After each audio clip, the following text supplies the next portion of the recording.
Okay, may order na naman tayo ng, ano ba to? Poco X8 Pro Max, sir? Okay bang credit? Opo. Magkano yung down payment niya, sir? 5,000. 5,000. Ulan, sir. Tingnan ako. Ayun, blue. Ayun. Okay na, sir. Okay, may order na naman tayo ng, ano ba to? Poco X8 Pro Max, sir? Okay, duha mo. 12.5, 12 and color blue kinuha ni sir. Bayo kong credit kayo, sir? Opo. Matagal lang kayo sa credit? Opo.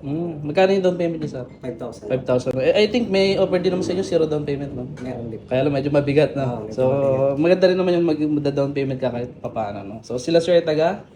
Paliparan Traders Marinas. Ayun, okay. Thank you sa pag-visit, sir. And yun, unbox mo na yung unit natin. And syempre, may freebies tayo, di ba? So, to. Ano ba yung phone mo dati, sir? Vivo. Vivo? Oo. Vivo. Okay. Matagal na. Tagal na. Almost 6 years na tayo po. Okay. Ito, sir, yung phone na to, parang power bank yan eh. 8,500 yung ano. Si sir, yan. Yan din kinuha niya. Kaya mabenta talaga yung X8 Pro Max. Kaya lang itong phone na to is rare lang, no? Hindi mo makikita sa mga mall, ganyan. Dito lang sa amin or sa ibang mga online yun. Kaya lang pag online, medyo mahirap. So dito at least matcheck mo siya in actual, no?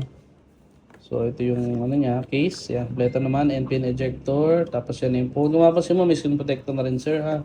Tapos ito yung charger niya, 100 watts na yan.